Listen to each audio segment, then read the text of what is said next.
കൊയിലാണ്ടിയിൽ കൊല്ലപ്പെട്ട CPM central local committee secretary PV സത്യനാഥിൻ്റെ inquest നടപടികൾ തുടങ്ങി. കൊയിലാണ്ടി CAയുടെ നേതൃത്വത്തിൽ കോഴിക്കോട് മെഡിക്കൽ കോളേജ് ആശുപത്രിയിലാണ് നടപടികൾ.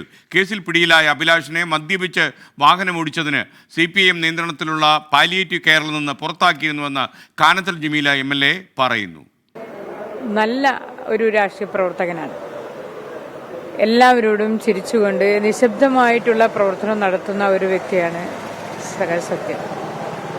ഒരാളോടും ഒരു വ്യക്തിവൈരാഗ്യം ഉണ്ടാവേണ്ടുന്ന ഒരു കാര്യം അദ്ദേഹം ചെയ്യാറില്ല സാധാരണയായിട്ട്.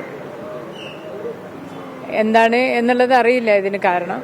ആർക്കും ഒരിക്കലും വിശ്വസിക്കാൻ പറ്റിയിട്ടില്ല. കാരണം അദ്ദേഹത്തിനൊരു വ്യക്തിവൈരാഗ്യം അദ്ദേഹത്തിന് നേരെ ഉണ്ടാകുക എന്ന് പറയുമ്പോൾ നമുക്കൊക്കെ ചിന്തിക്കാൻ പോലും പറ്റില്ല. കൊയിലാണ്ടിയിലെ PV സത്യനാഥിനെ കൊലപ്പെടുത്തിയ കേസിൽ പിടിയിലായ പ്രതിക്ക് പാർട്ടിയുമായി ബന്ധമില്ലെന്ന് LDF കൺവീനർ EP ജയരാജൻ. 6 കൊല്ലമായി പ്രതിക്ക് പാർട്ടിയുമായി ഒരു ബന്ധവുമില്ല. ക്രിമിനൽ പശ്ചാത്തലം പരിഗണിച്ചാണ് അഭിലാഷിനെ പിടികൂടിയതെന്നും EP ജയരാജൻ പറയുന്നു. ഒരു നിഷ്ഠൂരമായ സംഭവമാണത്.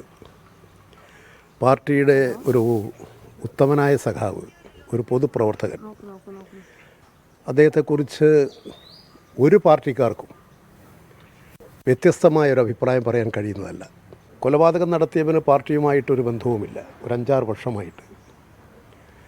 6 വർഷങ്ങൾക്ക് മുൻപ് ഉണ്ടായിരുന്നു. പക്ഷേ ചില സ്വഭാവം, ശീലം, ഒരു ക്രിമിനൽ വാസനയുള്ളതായി പാർട്ടിക്ക് മനസ്സിലായി. അപ്പോൾ തന്നെ പാർട്ടിയിൽ നീക്കം ചെയ്തു.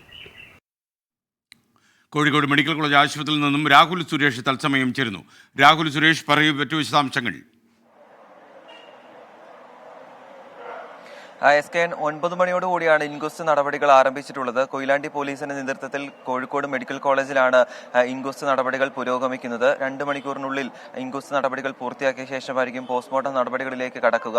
പോസ്റ്റ്മോർട്ടം ഇൻക്വസ്റ്റ് നടപടികൾ പൂർത്തിയാക്കി 1 മണിയോടുകൂടി മൃതദേഹം കുടുംബാംഗങ്ങൾക്ക് വിട്ടു നൽകും എന്നാണ് നിലവിൽ നമ്മൾ പ്രതീക്ഷിക്കുന്നത്.